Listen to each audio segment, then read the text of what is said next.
yang sangat kami cintai, kami muliakan, perindu kemuliaan, perindu ridha Allah, pecinta baginda Nabi Muhammad sallallahu alaihi wasallam. Puji syukur kepada Allah, alhamdulillah malam ini kita bisa bergabung bersama-sama untuk belajar. Kita bergabung berkumpul di taman surga Allah. Dan semoga seperti Allah memudahkan kita memasuki taman surganya, Allah memudahkan kita kelak memasuki surganya.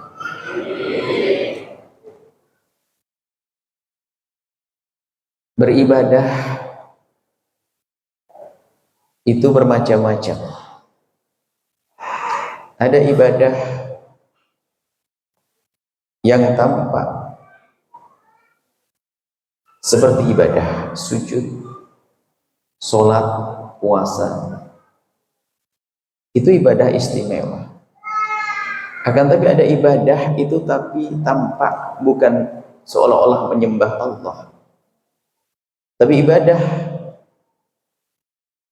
dalam bentuk berbuat baik kepada sesama manusia. Ini adalah tidak kalah pentingnya. Bahkan banyak orang tertipu, bisa baik kepada Allah tapi tidak bisa baik kepada sesama manusia. Ada orang tampak dia ahli ibadah, kalau ditanya tentang sholat malam, dia bisa melakukan berpuluh-puluh rakaat sholat malam. Duha full 8 rakaat. Puasa Senin Kamis tidak pernah putus, bahkan mungkin digabung juga dengan puasa Daud. Hubungan dengan Allah baik, akan tapi ada yang pincang. Hubungan dengan sesama manusia dia tidak baik. Maka itu bukan orang yang baik yang sesungguhnya. Sebab urusan dengan manusia juga penting. Bahkan juga menjadi sebab murkanya Allah.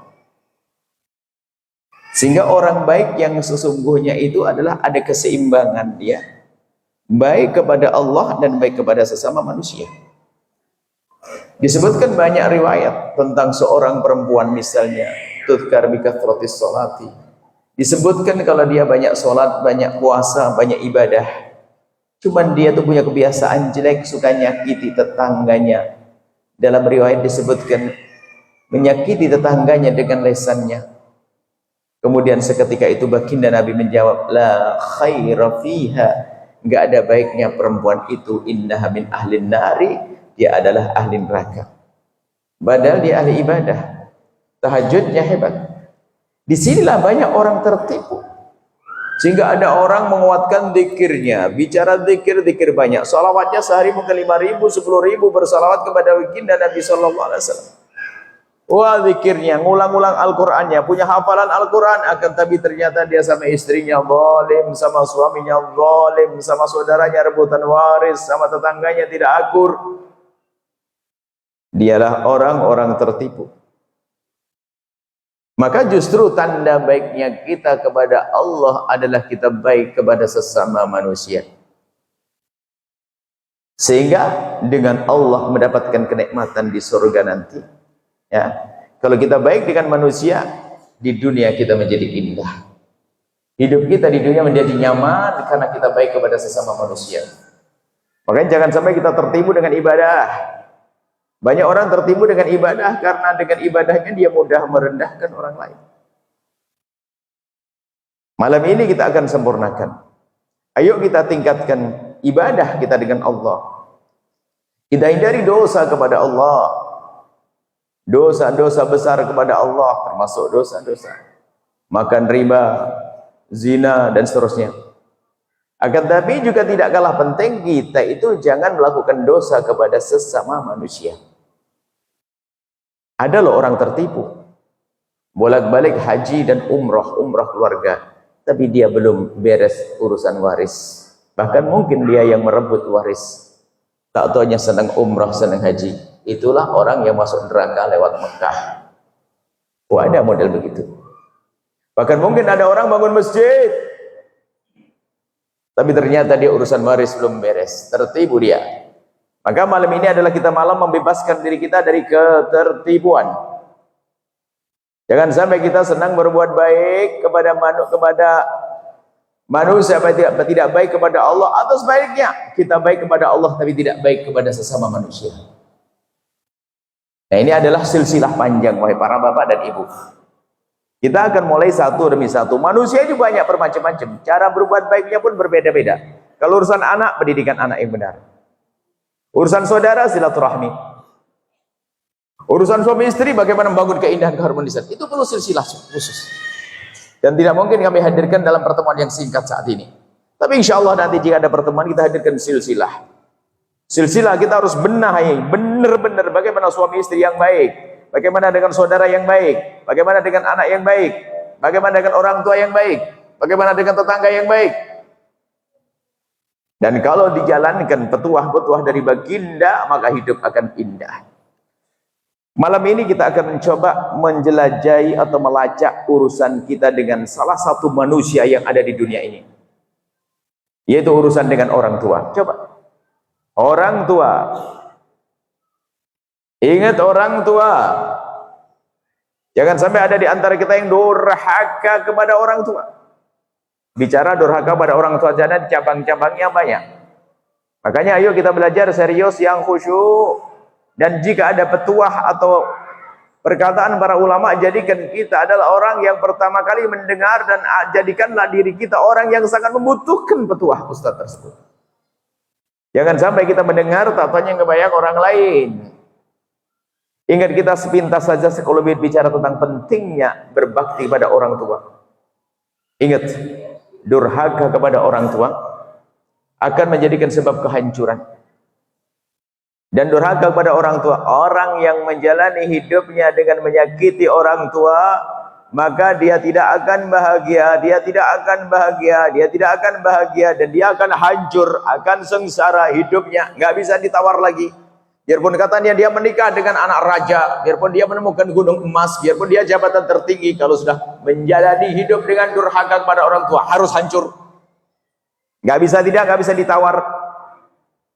Begitu sebaliknya, kalau orang itu baik kepada orang tua, benar-benar baik dan tulus kepada orang tua, biarpun itu orang kafir, bayangkan, orang yang tidak beriman, tapi kalau dia baik sama orang tuanya, benar-benar baik sama orang tuanya, Allah akan berikan kebaikan bagi dia. Cuman bedanya, kalau orang kafir kebaikannya hanya di dunia saja, sukses bisnisnya, sukses keluarganya, tapi tidak ada kebaikan di akhirat bagi orang yang tidak beriman. Itu orang yang tidak beriman pun kalau baik sama orang tuanya akan diberi imbalan oleh Allah. Yang tidak beriman dan orang yang beriman apalagi. Maka dari itu ayo kita cermati urusan kita dengan orang tua kita. Durhaka kepada orang tua.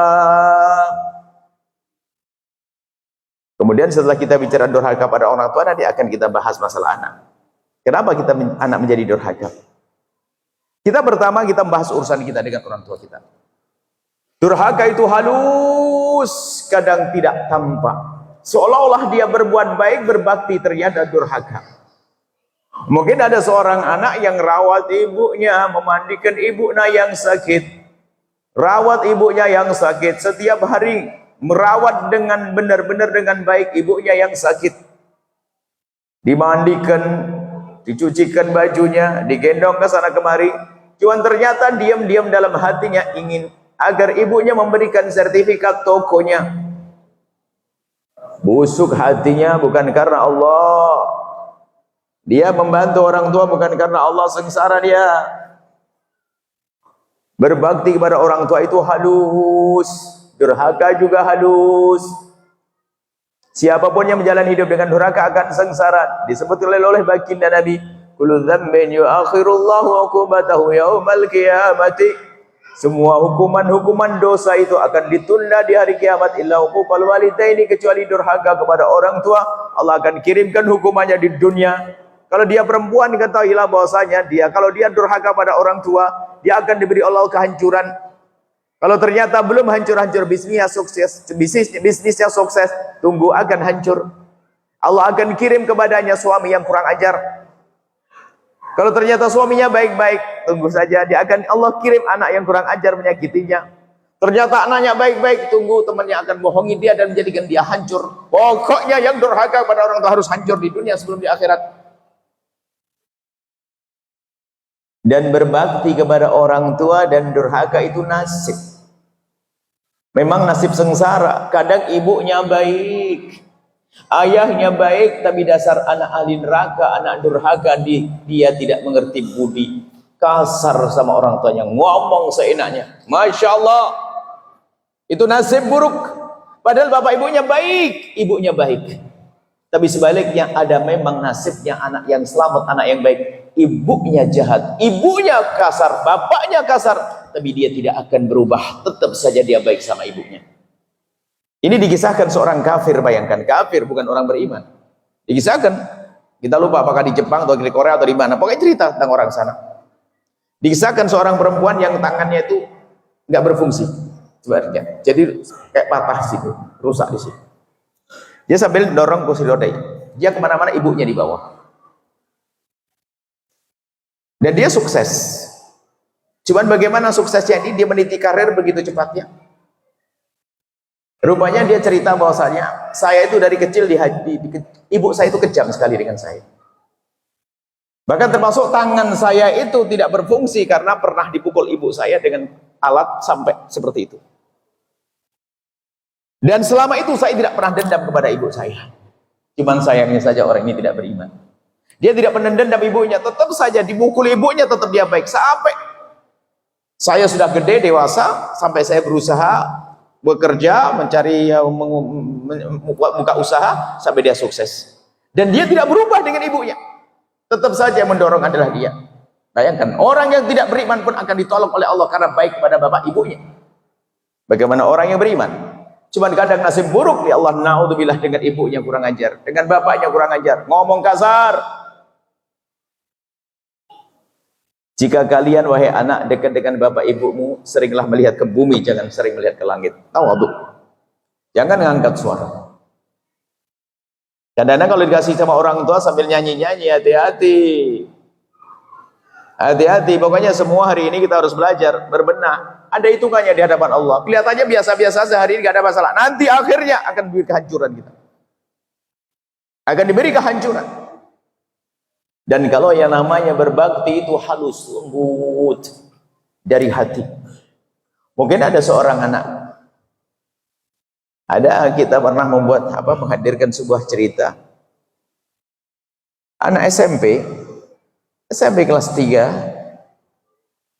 Zaman dulu itu kalau berangkat ke sekolah tuh belum punya motor, pakai sepeda. Dan biasanya itu antara teman dengan teman itu saling nyamperin. Yang paling jauh nyamperin. Akhirnya yang semula sendiri jadi 2 sepeda, 3 sepeda, jadi ramai begitu. Suatu ketika ada satu anak disamperin sama temannya, dia lagi makan. Dia lagi makan begini, disamperin sama teman, ting ting ting ting ting. Ayo cepat, telat lo ya, keburu siang nih, cepat.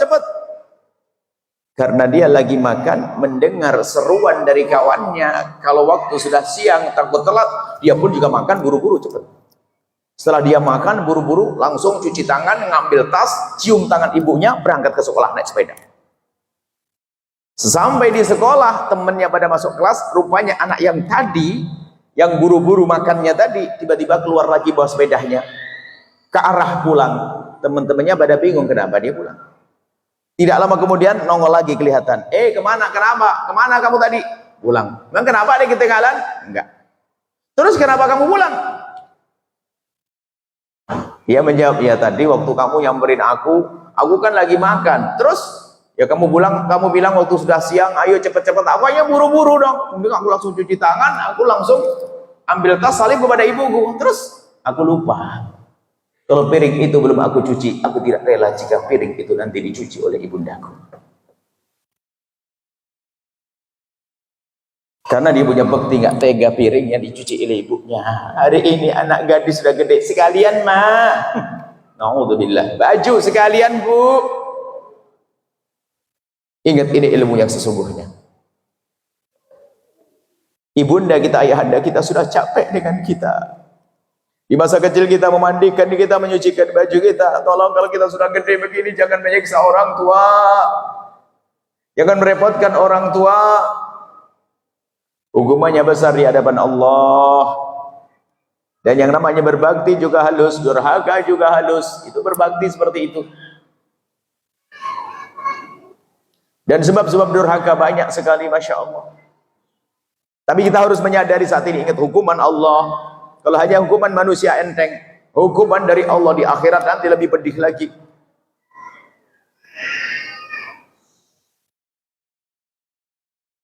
Ada seorang ibu, dia sudah janda, anaknya sudah pada gede-gede dan pada sukses. Ibu kampung, dia sukses dengan kebunnya yang luas dan tampak sehat sekali. Tidak pernah sakit, tidak pernah masuk rumah sakit. Pas saat itu tiba-tiba sakitnya agak parah, harus masuk rumah sakit. Anaknya sudah sukses, ada jadi macam-macam, punya usaha-usaha gede-gede anaknya. Kebetulan juga anaknya tidak jauh, hanya satu kota. Anaknya di satu kota, tidak jauh. Anaknya 5 sukses, semuanya ada di situ. Kemudian karena sang ibu sakit, harus ke rumah sakit. Di saat dibawa ke rumah sakit, kata dokter, ibu ini harus diopnam, harus tinggal di rumah sakit. Kaget, ibunya nggak mau. Aku nggak mau enakan di rumah. Tapi karena dia sakitnya parah, sang ibu harus tinggal di rumah sakit.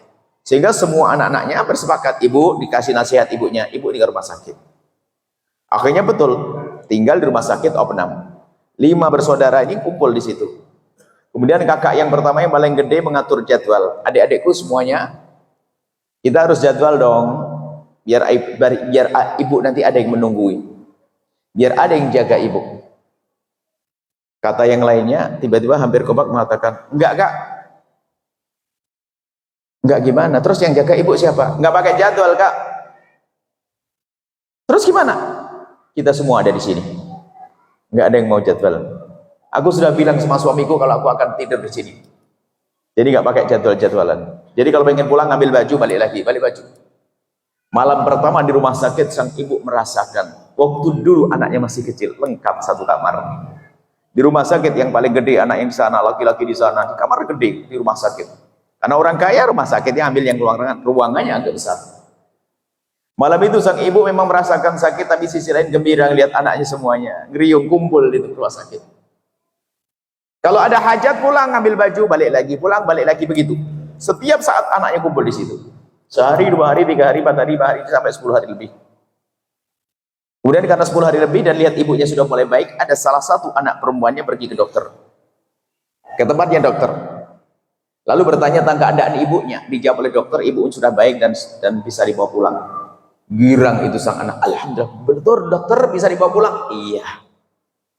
Dan dia bertanya banyak, bukan saja itu, banyak yang ditanyakan. Di saat dia mau keluar, tiba-tiba sang dokter berkata, sebentar bu, anaknya sudah jadi ibu-ibu kan? Anaknya sudah gede. Nah ibunya ibu memang sudah bisa dibawa pulang. Cuman saya lihat ini obatnya belum selesai. Sudah tunda besok hari, sekarang biar dituntaskan obatnya, nanti lepas impus, beres pulang. Kata anak perempuan tadi, mata ya sudah dokter kalau begitu nggak apa-apa. Kemudian dia pulang ke kamar ibunya, di situ ditunggu oleh adik-adik dan abangnya. Memberikan kabar gembira, abang, adik-adik, ibu sudah boleh pulang. Yang benar, ibunya senang. Benar, boleh pulang. Iya, aku bosan di rumah sakit, aku pengen cepat pulang. Iya ibu, kata dokter boleh pulang. Sekarang? Bukan bu, obatnya masih kurang sedikit lagi, besok baru pulang. Subhanallah, semuanya senang mendengar berita ibunya sudah sembuh. Akhirnya di otak mereka rumah ibunya, 10 hari ditinggal. Lalu abangnya berkata, dek, adik, kamu bayangkan rumah ibu kayak apa? 10 hari. Semuanya pada saling memandang. Iya kak, terus gimana? Harus ada yang ngalah pulang duluan. Membersihkan, mengambil pembantu untuk bersihkan. Toleh, nggak ada yang mau pulang. Tapi sang anak perempuan yang tadi pergi ke dokter tiba-tiba ngangkat tangan. Kak, gimana kalau saya saja yang pulang biar saya bersihkan di rumah? Ya sudah, kamu pulang duluan, nggak apa-apa. Dia pulang.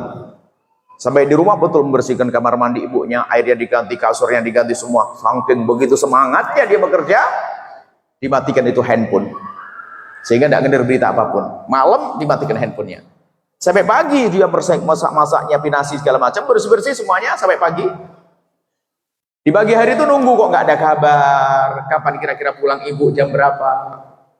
Setelah itu dia baru sadar, ke lemari tempat HP-nya berada, HP diambil, lupa kalau HP-nya dimatikan. Baru dinyalakan itu handphone. Setelah dinyalakan banyak WA masuk. Dia kaget, belum sempat membaca, ada mobil ambulan datang. Kebetulan dia takut, oh mobil ambulan. Kenapa pakai mobil ambulan? Jangan-jangan ibu meninggal, jangan-jangan. Karena semua abangnya punya mobil, semuanya punya mobil pribadi, tapi kenapa harus pakai ambulan? Ketakutan dia. Keluar abangnya, keluar kakak perempuan, kakak perempuannya, keluar yang empatnya keluar susternya. Gemeteran dia. Yang terakhir ibunya keluar tampak lebih cantik dari sebelumnya. Berdiri berjalan sendiri. Dia kaget, mama, kenapa harus pakai ambulan, bikin kaget saja. Dipeluk ibunya, senang, riang, gembira, ibunya sudah datang. Kata abangnya, tadi mau pakai mobil abang, cuman mobil abang kecil nggak cukup. Sama mobil adik yang ini nggak cukup. Terus kita sudah pakai ambulan saja deh, biar kita bisa ngumpul bareng sama ibunya. Ambulan kan gede, tempat duduknya enak. Ini keadaan seorang anak yang punya kerinduan pada orang tua. Cuman Allah Maha tahu apa yang ada di hati anak-anak ini. Sang anak perempuan pergi ke dokter, Allah Maha tahu apa yang ditanyakan di dokter. Kemudian sang anak perempuan milih pulang duluan, juga tahu. Allah Maha tahu. Sampai dia matikan HP-nya, Allah tahu, Maha tahu. Ketahuilah, sang anak itu pergi ke dokter bukan sekedar tanya ibunya sehat atau tidak, atau belum, juga tanya berapa biayanya. Dan dia milih pulang duluan kemudian matikan HP-nya, dia sengaja agar tidak diminta sumbangan mengeluarkan ibunya dari rumah sakit. Halus loh ya. Makanya kalau ibumu sakit, ayahmu sakit, jangan lari. Bahkan jadilah Anda orang pertama, saya yang akan bantu membayar. Jangan lari. Kadang nengok ibunya saja, tengok. Abang sudah ke sana belum? Memang kenapa kalau duluan? Ya kalau aku duluan nanti yang nembus obat saya. Nembus obat ibunya nggak mau. Banyak durhaka halus, kelihatannya berbakti tapi dia durhaka halus. Sengsara orang semacam itu. Tidak akan bahagia orang durhaka. Maka dari itu ayo kita pikirkan diri kita sendiri. Jangan berani mengangkat suara di hadapan orang tua, menyakiti orang tua. Dan nanti akan dihukum oleh Allah di dunia sebelum di akhirat. Di dunia sebelum di akhirat. Hati-hati, siapapun Anda yang katanya alim, katanya pengusaha besar, katanya pejabat sukses, dengan orang tua akan runtuh, tidak akan lama. Maka anak-anakku semuanya masih kecil-kecil nih, ayo dengan uminya. Makanya tolonglah sekolah-sekolah, pondok-pondok pesantren utamakan bagaimana anak-anak bisa berbakti pada orang tua. Ngerti berbakti pada orang tua. Salam ini anak santri, ganteng-ganteng nih, Masya Allah. Kalau pulang, tidak boleh mengangkat suara kepada ibunya. Salaman yang benar. Ya sayang ya, rasakan telapak tangan ibundamu yang telah banyak bekerja untuk kamu. Kalau minta yang lembut, nggak boleh. Umi belikan ini, itu namanya kurang ajar. Bisa minta tolong Umi ada uang nggak? Umi tolong beliin rupiah Umi tolong belikan baju Umi. Setelah dikasih terima kasih Umi. Yang ngomong santun, ya sayang ya, ini kelihatan muka-muka santri ini ahli surga. Sayang yang baik sama ibunya. Pulang ke rumah harus bisa mijitin uminya, buatin kopi uminya. Nggak boleh membantah omongan uminya. Disitulah seharusnya pendidikan diberikan. Ada anak basa-basi, anak gadis sudah gede tuh, kuliah atau sampai kelas SMA. Di kamar dia dengar suara piring kotak-kotak, ibunya nyuci piring, dia ngintip. Masih tinggi piringnya. Masuk lagi main handphone, keluar lagi main handphone. Lihat piringnya tinggal 2 langsung keluar pura-pura. Mama, kenapa teteh kepada kakak nggak dikasih tahu biar kakak bisa bantu nyuci? Bohong, dari tadi dia tahu. Kalau dia anak punya bakti pada ibundanya, dengar piring berbunyi di tengah malam, dia akan melompat bangun. Kenapa ibuku masih mencuci piring jam segini? Tolong wahai anak, ini semua anak, ingat ibundamu, surgamu di sana, ayahandamu. Jangan sampai kita sengsara karena durhaka kepada orang tua. Kemudian kami tambah 2. Ini adalah masalah berbakti. Halus berbakti. Berbakti halus dari hati. Orang berbakti tidak harus mencintai. Mungkin ada orang yang marah dengan ibunya. Karena ibunya tidak pernah merawat dia, ayahnya jahat kepada dia, dan seterusnya. Ketahuilah, berbakti tidak harus pakai cinta. Mungkin Anda belum bisa mencintai orang tua Anda, tapi Anda wajib berbakti. Cuman capek kalau berbakti tanpa cinta. Mungkin orang tuanya kejam, nggak boleh kita musuhi orang tua. Orang tua nggak benar, nggak boleh kita musuhi orang tua. Orang tua tetap orang tua. Cuman bedanya kalau berbakti pada orang tua yang tidak baik itu berat. Ayo, siapapun orang tua kita harus kita muliakan. Siapapun orang tua kita harus kita jaga. Siapapun orang tua kita harus berbakti. Cuman cara berbaktinya berbeda-beda. Kalau bapaknya seorang pemabuk, berbaktinya adalah bagaimana ayahnya suatu ketika meninggalkan minuman keras, jangan malah dibelikan. Ini tanda bakti kepada abah, aku belikan 2 kerat. Ya nggak benar begitu. Jadi berbakti itu adalah bagaimana orang tua kita menjadi semakin dekat pada Allah. Nanti akibatnya rumah tangga. Gara-gara pernikahan durhaka pada orang tua. Kan kisah kok mau begitu. Biarpun kisah ini adalah ulama berbeda, ulama hadis berbeda tentang kesahihannya. Gara-gara menikah berbeda dengan ibunya. Maka kami ingatkan kepada semuanya, hei para istri, agar hidup rumah tanggamu indah, ajari suamimu agar semakin hari semakin baik dengan bapak ibunya. Bukan bu. Hei para suami, ajari istrimu agar semakin hari semakin baik dengan bapak ibunya. Wahai para istri, jika suamimu itu orang yang baik dengan bapak ibunya, maka itu suami yang soleh. Karena dia soleh, dia layak menitipkan benih di rahimmu. Kalau dia nggak benar, dia jahat, ngapain titip rahim? Jangan titip benih, jangan-jangan jadi penjahat.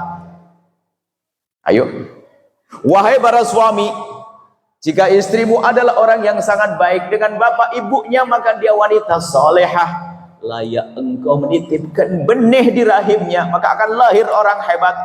Tapi kalau perempuan nggak benar sama bapak ibunya, jahat sama bapak ibunya, kurang ajar, Anda menitipkan benih di rahimnya akan menjadi penjahat. Pernikahan justru harus menjadi sebab kita dekat pada orang tua. Rumusnya sederhana, jangan salah baca rumus. Bukan ibuku, ajari wahai istri agar suamimu semakin baik dengan bapak ibunya, bukan ibuku. Dan ini ada di samping ada keberkahan, itu rayuan dahsyat juga. Keberkahan menjadi rumah tangga kita indah karena berkah. Suaminya berbakti pada orang tua, istrinya berbakti pada orang tua, indah, diberkahi oleh Allah. Jangan sampai diajari durhaka. Sekarang ada loh ya, istri melarang suaminya membantu bapak ibunya sendiri.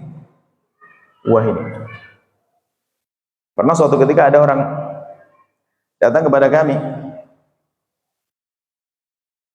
seorang laki-laki sukses, dia tiba-tiba bercerita, Bu ya, mau tanya nih, kan dia selalu ngajari agar kompak dan kompak. Saya dalam hal ini nggak kompak. Dalam hal apa Pak? Saya kan punya ibu janda, ayah saya meninggal beberapa tahun yang lalu.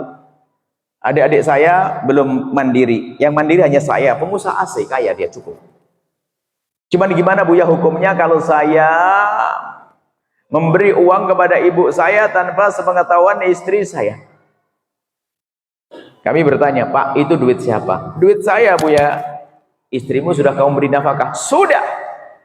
Kalau istrimu sudah kamu beri nafkah dan duit-duitmu kau berikan kepada siapa saja boleh, apalagi kau berikan kepada ibumu sendiri. Kau berikan pada ibumu sendiri. Lalu dia berkata, jadi boleh Bu ya? Boleh, karena duitmu sendiri. Alhamdulillah, berarti saya nggak salah ya. Kemudian setelah itu kami bertanya, Pak, boleh saya tanya? Tanya apa Bu ya? Memangnya kenapa? Kalau kamu memberi kepada ibumu saja, kok istrimu nggak boleh tahu? Kenapa kamu membantu ibumu, bapakmu, ibumu sendiri, kok istrimu nggak boleh tahu? Kenapa? Dia menjawab dengan mengangkat dada.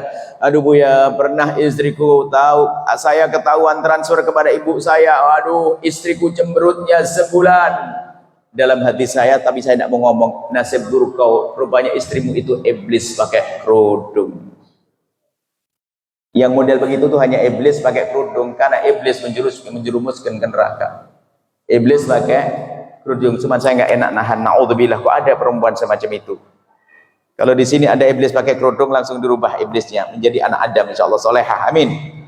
Nggak boleh melarang suaminya berbuat baik pada keluarganya. Ada sebaliknya kasus serupa.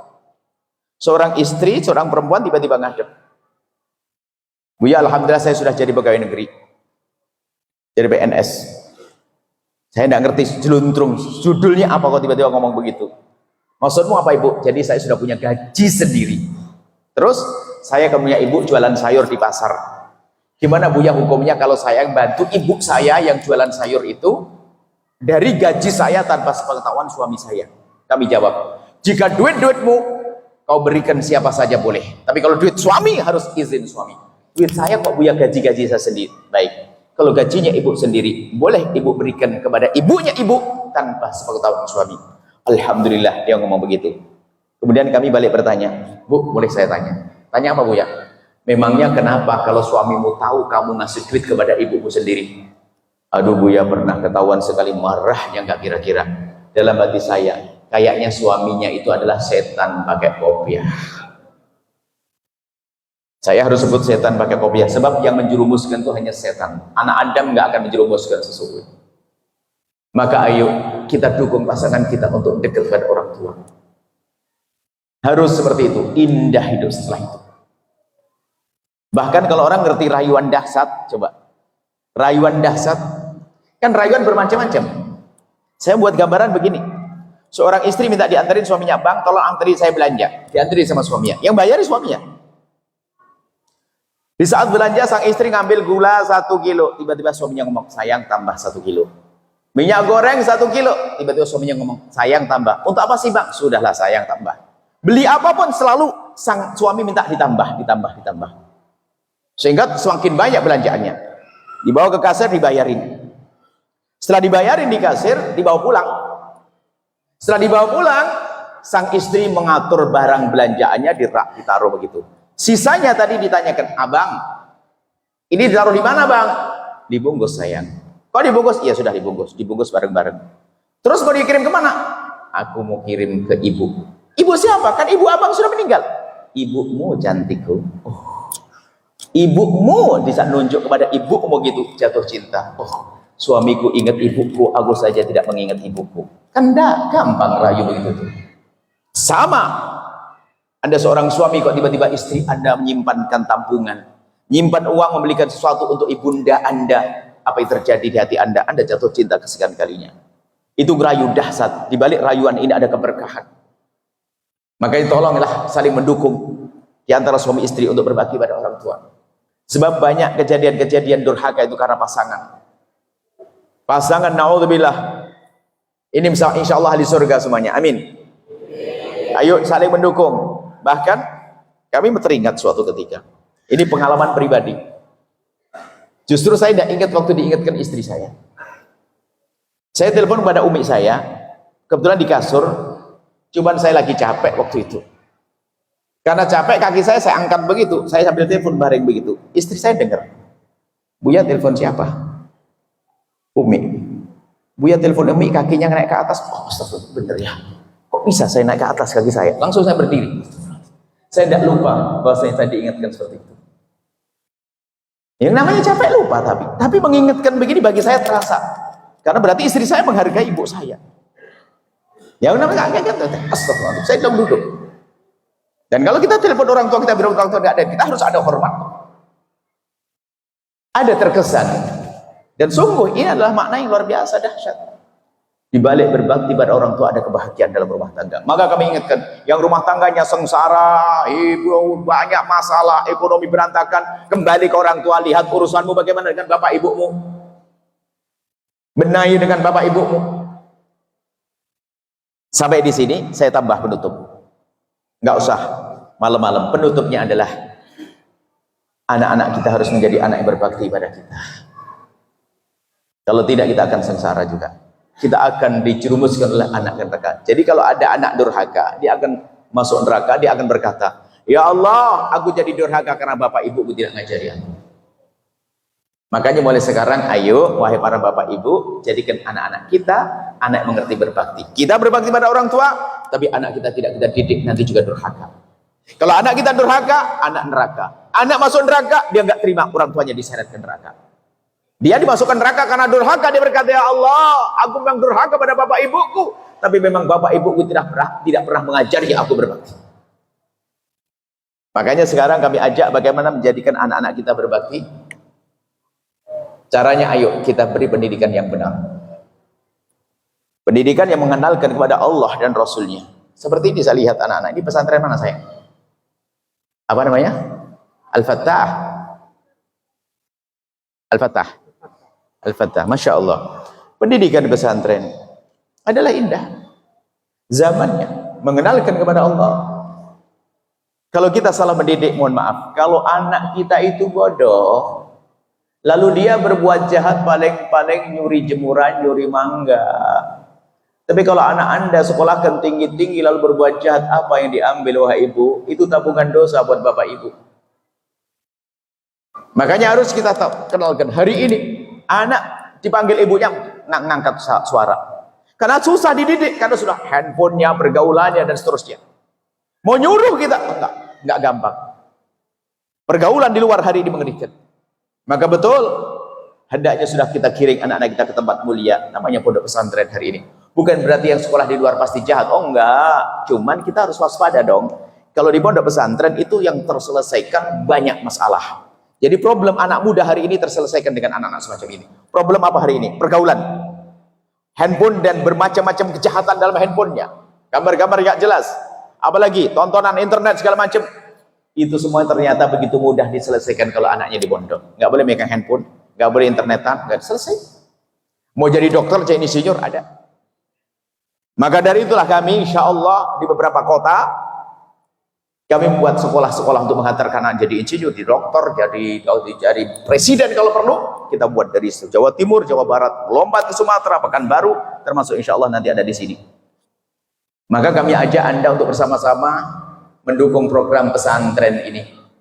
Pesantren ini luar biasa. Kemudian, tapi ada catatannya. Bagi yang sudah punya ikatan dengan guru-guru, ini harus saya sampaikan supaya tidak salah. Bagi yang sudah punya ikatan dengan para guru-guru mulia di daerah ini, tidak boleh memutus hubungannya dengan guru hanya karena ingin bergabung dengan kami.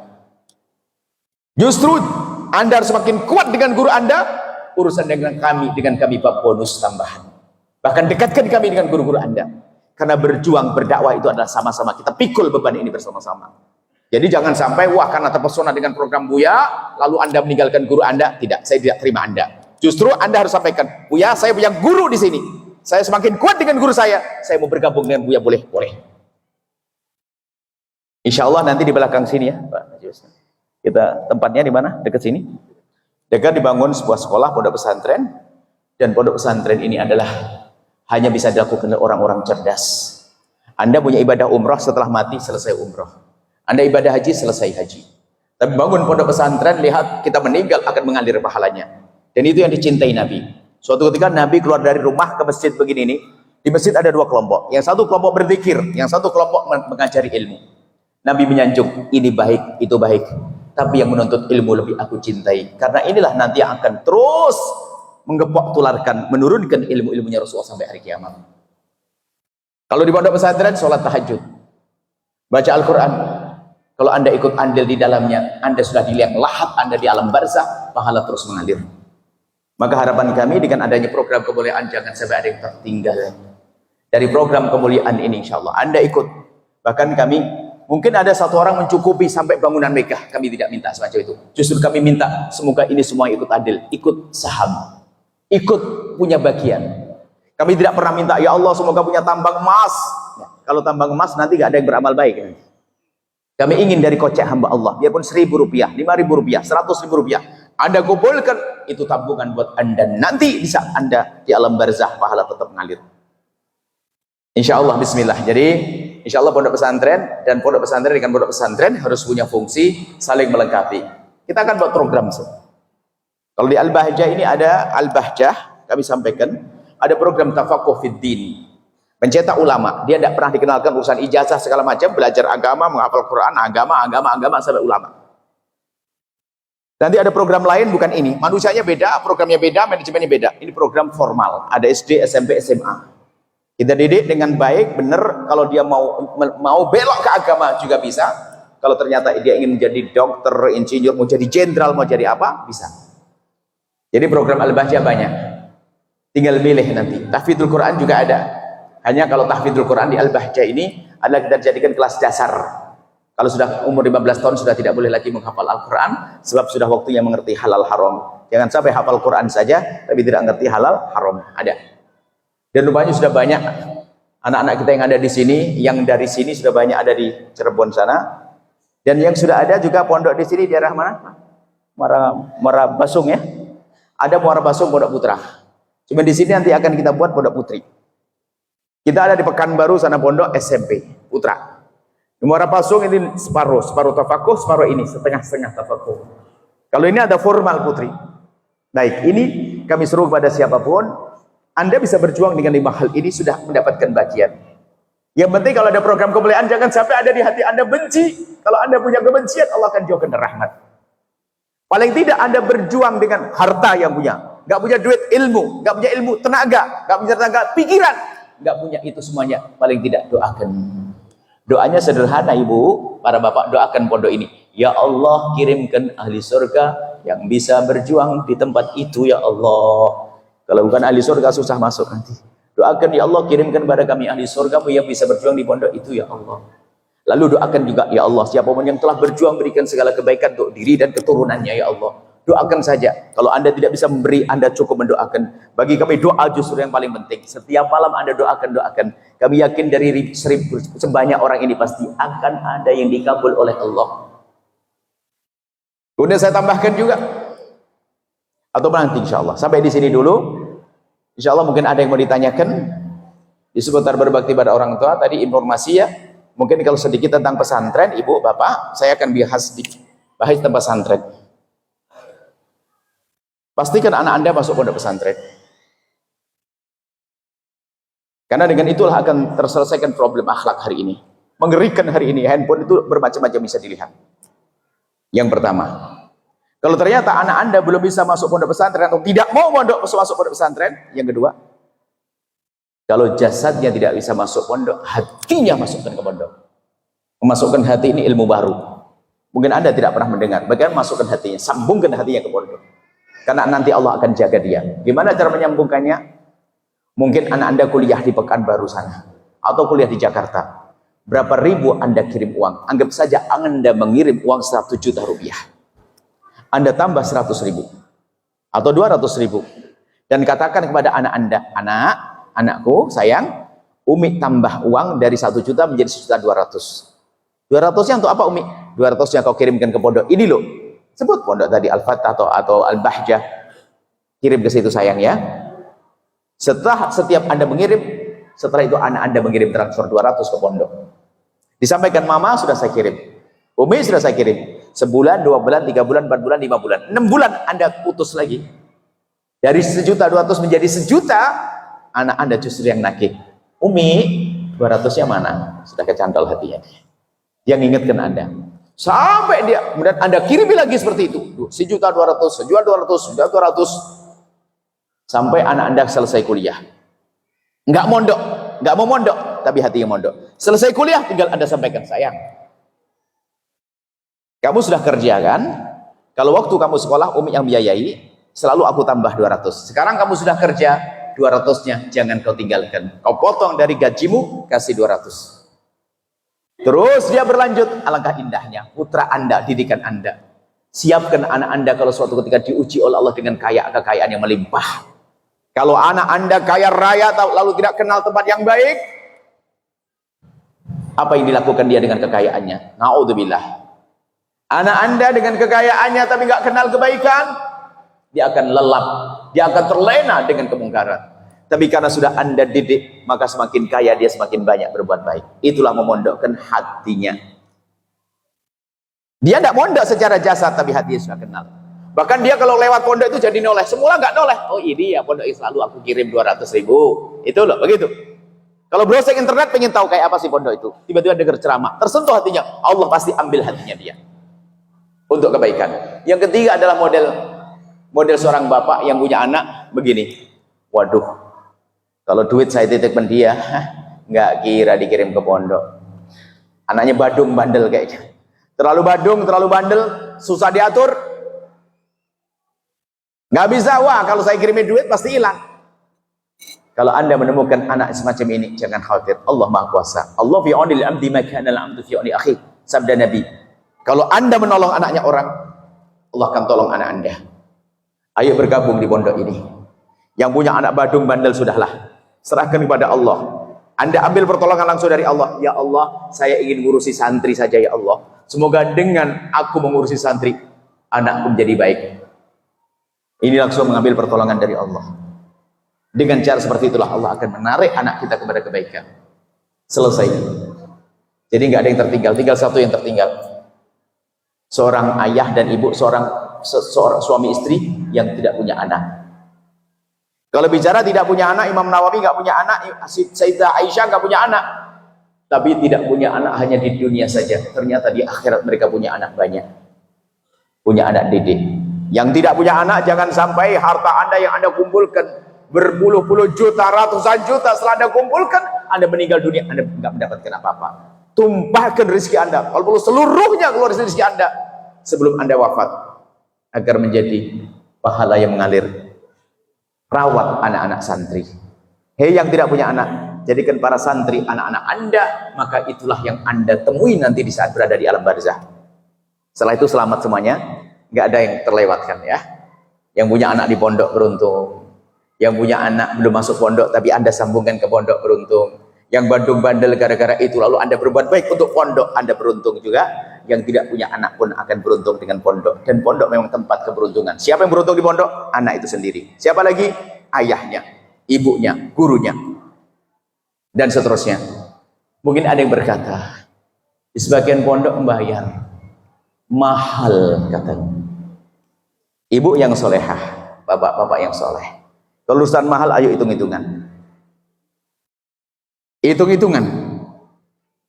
Kalau anak-anda sekolah SMP, dikasih sepeda hari ini kayaknya nggak mau, sudah minta motor. Berapa harga motor? 2.500.000. Betul? Nggak ada. Berapa? 10 jutaan. Oh, 10 juta mahal sekarang ya. Bukan 2 juta. Minta motor. Motor pakai air sungai bisa? Motor bisa jalan pakai air sungai? Pakai bensin. Itu kalau anaknya pinter, anaknya patuh dari sekolah balik lagi. Kalau enggak muter.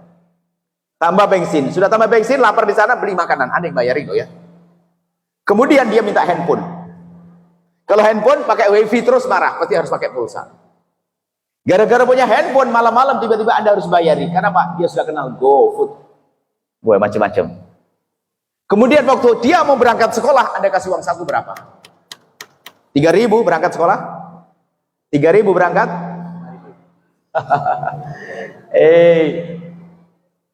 Tidak. Sementara kalau di Al-Bahjah uang sakunya pun dibatasi.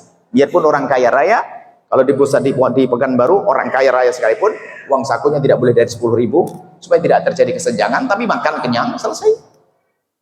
Akan terbatasi. Kita pondok tidak untuk meras anak. Lalu kita menjual barang-barang, enggak, ada batasannya. Sehingga anak tetap sehat, ekonomi orang tua juga terjaga, tidak terjadi kesombongan. Nah ini kalau mahalan mana kira-kira coba? Ayo gitu. Ternyata di luar lebih mahal. Belum lagi kalau anaknya tuh agak sedikit pinter ngambil sendiri. Wah ini kacau. Tahu tempatnya, ambil. Belum lagi akhlaknya bagaimana kita jual. Itulah yang bisa kami sampaikan pada kesempatan ini. Maka kenapa kami minta doa dari semuanya. Insya Allah besok peletakan batu pertama jam berapa? Jam 7.30 di lokasi pesantren ini. Dan pesantren ini kan pesantren cinta. Kita ajarkan, kita punya manhaj, tidak mencaci, tidak mengolok. Kita ingin menghadirkan kecintaan. Dan semoga semua masyarakat di sini mendukung. Jangan sampai ada satu yang benci. Kita sedih kalau ada satu orang benci kepada tempat mulia. Kalau benci tempat mulia, di tempatnya di mana orang itu? Kasihan dia. Makanya kalau ada yang tidak senang, ayo kita rayu agar dia senang ke tempat mulia. Tapi dengan catatan tadi, yang ingin bergabung dengan kami, tolong. Yang sudah punya ikatan dengan guru, jangan diputus. Bahkan kenalkan saya dengan guru Anda. Setelah Anda pasti semakin baik dengan guru Anda, baru Anda boleh bergabung dengan kami. Ini saja, ada yang mau ditanyakan, silakan.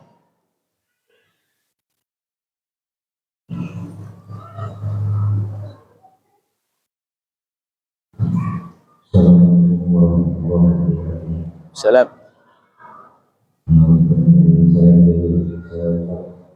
Bagaimana cara memperhitungkan kepada orang yang sudah meninggal? Ya. Baik. Pertanyaan pasti muncul, sengaja saya tunda. Pertanyaan pasti ada. Itu pasti muncul dari orang berbakti yang sesungguhnya. pengen berbakti, dengar ceramahnya baru sekarang. Ibu saya sudah keburu wafat. Gimana bakti saya kepada ibu bapak saya yang sudah meninggal? Itu pertanyaan selalu ada. Makanya tidak saya masukkan dalam pembahasan. Saya tunggu pertanyaannya. Cara berbakti pada orang tua yang telah meninggal dunia yang pertama. Jangan Anda berdoa kecuali orang tua Anda ikut Anda doakan. Ini yang pertama. Kita sering lupa, doanya banyak, pengen rezeki banyak, pengen proyek sukses, pengen ide, tapi kadang ibunya, bapaknya dilupakan. Maka yang pertama, jangan Anda berdoa kecuali orang tua Anda bawa dalam doa Anda. Dan doa orang tua untuk orang tua sederhana, Allahfirlahu warhamhu, Allahfirlahu warhamhu. Ya Allah ampuni beliau dan berikan kasih sayang. Itu toh. Jadi yang mahal, ingatmu itu loh yang mahal. Ingatmu yang mahal. Kita sering lupa. Makanya para santri di pesantren kita ini Al-Bahjah, kita wajibkan dia mengingat ibunya setiap sholat. Makanya kalau tidak mungkin tidak ingat. Semuanya wajib ingatkan. Sehingga kita ada fawatih. Jadi dalam salat ada 3 Fatihah, Fatihah pertama untuk Rasulullah dan keluarga, yang kedua untuk orang telah meninggal dunia dari guru orang tua, yang ketiga yang masih hidup. Itu adalah Fatihah, kita latih. Itu sebenarnya amalan buat diri kami sendiri. Maka kalau kami lupa kepada ibu kami dalam satu salat, kayaknya saya sudah durhaka banget sih. Masa dengan ibunya lupa? Doain gampang saja kok susah banget. Jadi pastikan Anda, jika Anda berdoa, jangan lupa orang tua Anda, bawa dalam doa Anda. Ini yang pertama. Yang kedua adalah, jika Anda mendapatkan sesuatu rezeki, pastikan Anda potong untuk orang tua Anda. Ibaratnya begini, Anda menyesal ingin berbakti. Kalau ibu bapak Anda bangkit minta duit, Anda kasih berapa? Kalau Anda punya gaji 1 juta. Mungkin Anda ngomong, saya kasih semuanya. Ya, bohong itu. Hanya karena ngerti ibunya sudah meninggal, gak akan bangun lagi kan. Kita perlu jujur, berapa Anda beri? Bagi Anda yang menyesal belum bisa berbakti pada orang tua, lalu Anda bekerja dapat gaji 1 juta, Anda beri berapa ibunda Anda? Mungkin Anda ngomong 500, sudahlah, tidak usah bohong. Giliran diiyakan Anda berat. Tapi Anda harus yang jelas, Anda potong gaji Anda, rezeki Anda. Mungkin Anda punya tanah banyak, saya punya berhektar-hektar, saya akan potong berapa hektar untuk perjuangan. Untuk ibu saya, untuk ayah saya. Saya punya gaji setiap bulan ada begini, akan saya potong untuk ibu saya. Kalau memang dia niat berbakti, itu yang hendaknya dilakukan.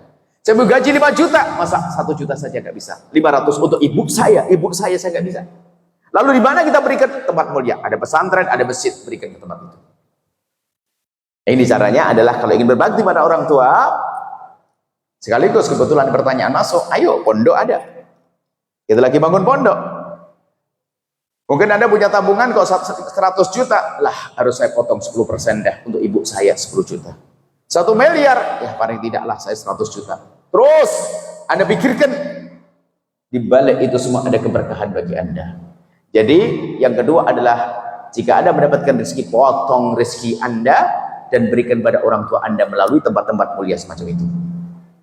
Yang ketiga, ini yang kedua ini segera ayo bergabung. Besok berbondong-bondong, ayo. Saya untuk ibu saya, bismillah, bismillah. Di balik berbakti pada orang tua ada keberkahan nanti. Yang ketiga adalah, cara berbakti pada orang yang telah mendahului kita, kepada orang tua yang telah meninggal adalah, baiklah dengan orang yang dibaiki oleh orang tua Anda. Jadi kalau orang tua Anda dulu sebelum meninggal waktu hidup, setiap hari raya mengasih hadiah kepada tetangga, lanjutkan. Melanjutkan apa yang sudah dimulai dari kebaikan oleh orang tua, lanjutkan. Maka termasuk yang paling penting yang sering dilupakan adalah, orang yang paling dibaiki oleh orang tua adalah anak orang tua. Anak orang tua itu siapa sih? Bingung. Anak orang tuamu siapa?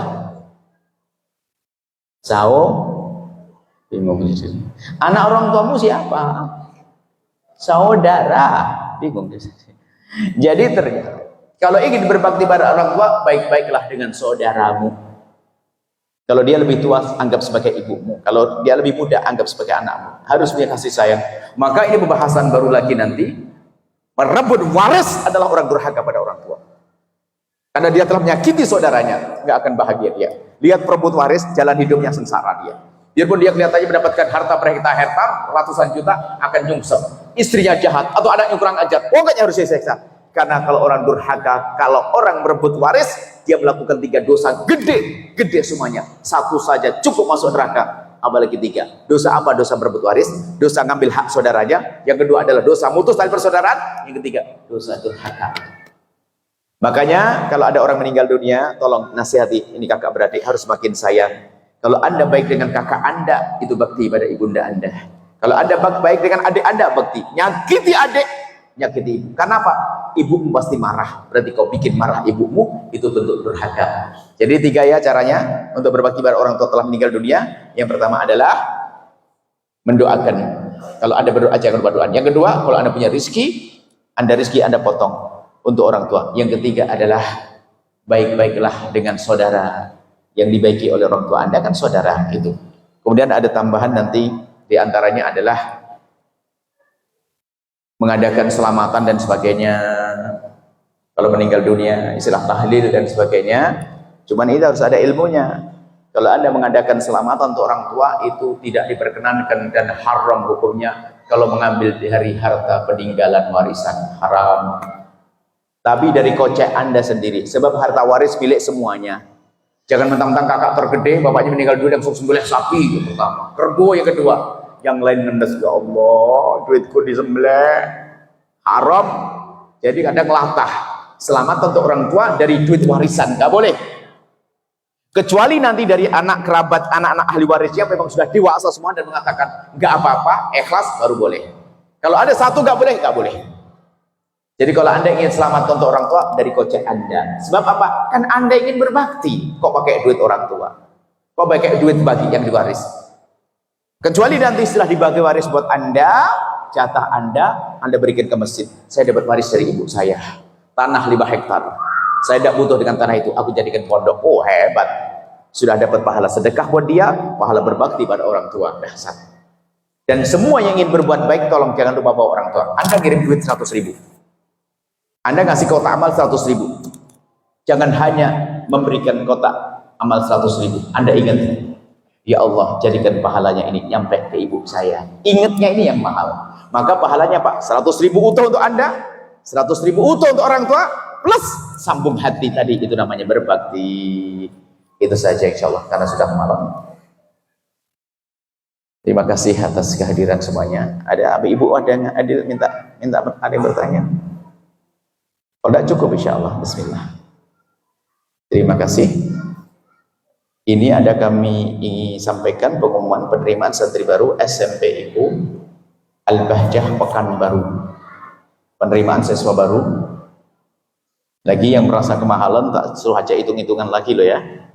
Nah, di Pekanbaru gelombang pertama 25 Muharram atau 21 Agustus. Sampai 28 Rabiul Akhir atau 31 Oktober. Agus sekarang mulai ini gelombang untuk tahun depan ini. Anda boleh sudah mendaftar. Anak Anda yang sudah selesai kelas 6 SD, daftarkan di sini. Anda cari informasi. Informasinya Anda pengen tahu berapa biayanya, Anda bisa lihat asramanya di sana. So, asramanya memadai, cukup. Air ada, tempat pakai ranjang, makan di sana semuanya. Dan duit Anda nggak bakal habis, sebab anak-anak boleh belanja lebih. Ada aturannya. Dan insya Allah anak dibikin senang di sana.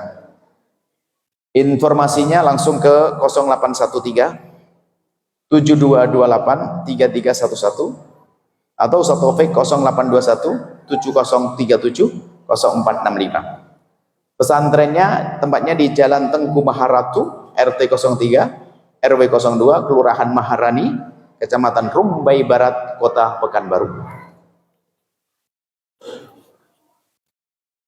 Yang di Bengkalis nggak dihukumkan, nggak diumumkan. Gimana cara mengumumkannya? Itu memang dari mulut ke mulut. Ada kita pondok pesantren di Muara Basum untuk tingkat SMP, Ustaz. Itu tingkat apa? Tahfidz untuk menghafal Al-Quran, untuk mencetak ulama di situ.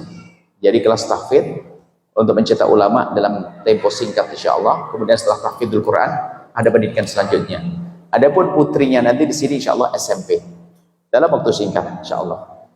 Insya Allah dalam tahun ini kalau sudah oke, pembangunan selesai, semoga Allah mengirim ahli surga. Ini adalah hamba Allah yang mewakafkan dan membangunnya, hamba pilihan Allah. Tidak semua orang dipilih oleh Allah. Ada orang hartanya melimpah, belum tentu bisa berbuat baik. Banyak orang hartanya melimpah, bikin gubuk, bikin satu asrama kecil aja gak bisa. Tapi kalau sudah dipilih oleh Allah, beres. Dan memang kita selalu minta, ya Allah kirimkan kepada kami, Allah hamba terkasihmu, ahli surgamu. Dan termasuk anda insya Allah dikirim oleh Allah. Yang sempit rezekinya semakin lapang insya Allah. Ini ada tanah, ada berapa? Dua hektar lebih lah. Harta target kami sampai 5 hektar. Karena kalau kenyamanan adalah 5 hektar. Tempat bermain dan sebagainya. Tapi 2 hektar dulu, oke lah, bismillah. Allah maha kasih. Allah akan kirim ahli surga nanti, jangan khawatir. Tinggal nanti anak-anak anda mau sekolahkan di mana. Tapi biarpun anak tetangga, tetap nggak boleh lihat anda setiap saat. Bukan boleh ketemu setiap saat. Sebab kalau ketemu bapak ibunya nggak pintar-pintar nanti. Diajak ngobrol terus ya. Untuk yang di Pondok Pesantren Al-Bahjah Pekanbaru, kita perlu pembangunan juga. Kita juga ada pelebaran tanah. Bagi yang ingin berpartisipasi langsung saja ke Bank BSI 751-222-3383 atas nama Infak Al-Bahjah Pekanbaru. Kemudian juga kita punya stasiun radio di Pekanbaru. Stasiun radio resmi, bukan abal-abal, resmi adalah 96,7 ya. Kita 96,7. Cuman kita belum sempurnakan studio dan lain sebagainya. Memang sengaja begini caranya, biar semua orang merasa memiliki. Ada towernya, antenanya, segala macam. Kita sampaikan pada yang lainnya untuk bisa kita gotong bersama, biar sama semuanya memiliki. Yang ingin berpartisipasi langsung ke PSI, nomor rekening 751-222-3383 atas nama Infak Al-Bahjah Pekanbaru. Informasi dan konfirmasi 0821-16806590. Kemudian yang terakhir, jangan lupa Anda untuk bisa menyisihkan waktu 1 hari di Cirebon untuk menghadiri Maulid Akbar, Maulid Nasional, bahkan dari luar negeri juga banyak insya Allah yang datang. Kita adakan setiap tahun sekali, yaitu di hari Ahad bulan Rabiul Awal, bulan Maulid pertama. Nanti jatuh di 5 Rabiul Awal atau 8 September. Di 8 September hari Ahad Anda bisa berbondong-bondong, sudah banyak. Dari Duri banyak yang datang, nanti dari Pekanbaru banyak yang datang. Harapan kami adalah Anda yang belum pernah tahu di sana, bismillah kan Allah, untuk kunjung ke pusat Al-Bahjah yang ada di Cirebon insyaallah. Bismillah, mari kita tutup dengan doa. Bismillahirrahmanirrahim. Alhamdulillahirabbil alamin. Allahumma sholli ala habibina sayyidina Muhammad wa ali sayyidina Muhammad. Allahumma ya Allah ya Rahman ya Rahim, ya Rahman ya Rahim, ya Rahman ya Rahim. Wahidat yang Maha Kasih, berikan kepada kami kasih sayang-Mu agar kami bisa berkasih sayang dengan sesama kami. Ya Allah, Wahidat yang Maha Kasih, Engkau Maha tahu tentang keadaan kami ya Allah.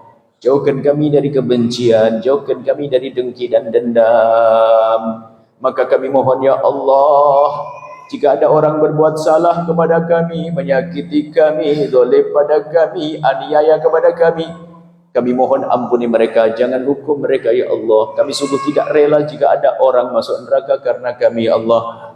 Dan kami mohon ya Allah, makmurkan pesantren, masjid, pesantren dan madrasah, para ulama-ulama, kiai-kiai ada di kiri kanan tempat ini Allah. Dan jadikan kami bersama mereka untuk berjuang ya Allah. Satukan hati kami dengan hati mereka ya Allah. Kami mohon ya Allah, kirimkan kepada mereka murid-murid yang tulus, guru-guru yang tulus, pejuang-pejuang yang tulus. Dan kami mohon ya Allah, Engkau Maha tahu niat kami ya Allah, ingin membuat satu tempat berjuang di tempat ini. Kami mohon mudahkan ya Allah. Maka kami mohon kirimkan ya Allah kepada kami, untuk kami hamba-Mu yang tulus ahli surga-Mu, yang bisa berjuang bersama kami, dan jadikan kami bersama mereka, jangan tinggalkan kami. Dan kami mohon siapapun yang telah berjuang bersama kami di tempat ini, Engkau Maha tahu siapa dia dan keluarganya yang mana. Kami mohon ya Allah, berikan kepada semua yang telah berjuang bersama kami segala kebaikan ya Allah, untuk diri mereka, untuk keluarga mereka, anak keturunan mereka. Ya Allah, Engkau Maha tahu siapa dia ya Allah. Dan kami mohon ya Allah, seperti Engkau pertemukan jasad kami, pertemukan hati kami dalam cinta karena-Mu ya Allah. Kami mohon ya Allah, mudahkan kami untuk berbakti pada orang tua kami, jauhkan kami dari durhaka kepada orang tua kami. Maka kami mohon jika ada di antara kami ada hamba-Mu yang pernah durhaka kepada orang tua mereka, kami mohon lembutkan hati mereka, dan jadikan setelah ini mereka berbakti pada orang tua mereka ya Allah. Jauhkan kami dan mutus tali persaudaraan karena rebutan waris yang saat ini sering terjadi, kakak adik berebut waris. Kakak adik memutus tali persaudaraan karena berbuat waris, maka kami mohon jika ada di antara yang hadir yang bermusuhan dengan saudaranya karena peninggalan, karena warisan, kami mohon ya Allah lembutkan hati mereka, jadikan mereka saling mencintai sehingga tidak saling berbuat zalim.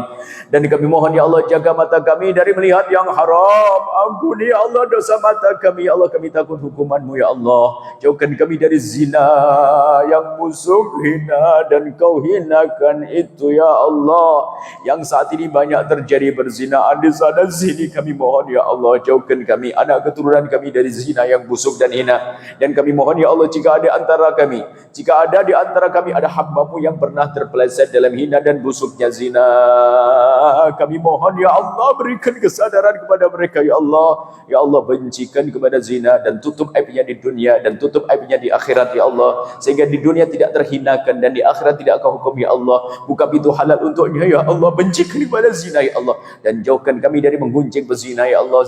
Ya Allah, yang sempit rezeki lapangkan dengan rezeki yang halal penuh berkah, yang sakit sembuhkan, yang punya hutang mudahkan kami dalam bayar hutang-hutang kami ya Allah. Dan kami mohon ya Allah ampuni orang tua kami dan guru-guru kami ya Allah, berikan kasih sayang-Mu kepada mereka ya Allah. Dan anak-anak kami jaga mereka, jadikan mereka anak-anak ahli surga ya Allah. Anak-anak kami jaga mereka, muliakan mereka ya Allah.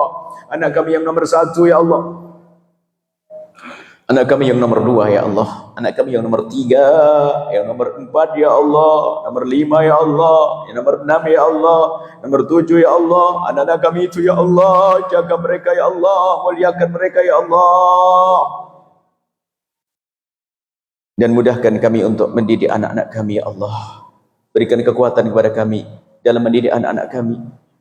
Dan kami mohon ya Allah, ya Allah, jangan Kau jadikan ini pertemuan terakhir kami. Kami masih ingin bertemu dan bertemu di dunia dalam keindahan sebelum kelak di surga ya Allah. Jadikan kami juru damai di negeri ini, jauhkan kami dari menfitnah dan difitnah. Dan kami mohon ya Allah, wahai dan Maha Kasih, panjangkan umur kami dalam ketaatan serta sehat walafiat. Berikan kepada kami semua husnul khatimah, mati dalam keadaan iman.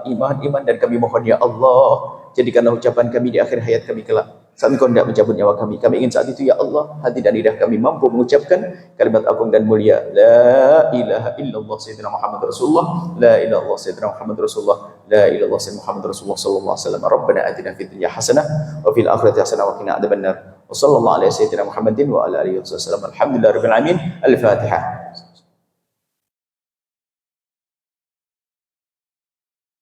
Para Bapak Ibu, sebelum bubaran, kami rindu ada pengajian rutin untuk menambahkan ilmu.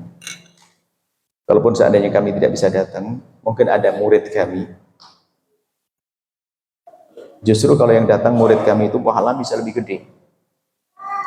Murid kami pahala lebih gede, kita hawa nafsunya, muridnya Buya. Insya Allah murid yang sudah belajar juga, insya Allah ini akan kami sampaikan sekarang untuk perkenalan. Insya Allah nanti ini anak kami ini yang akan mencoba dakwah mulai dari Pekanbaru, Dumai, dan juga ada di Bengkalis dan di sini insya Allah. Ini Ustadz Sulaiman, dia sudah cukup lama belajar, insya Allah bisa membantu untuk menjelaskan masalah hukum-hukum fikih dan sebagainya, termasuk majelis nanti akan dihidupkan dengan beliau Ustadz Sulaiman. Saya nyampaikan jangan lama-lama, 5 menit paling. Bismillah.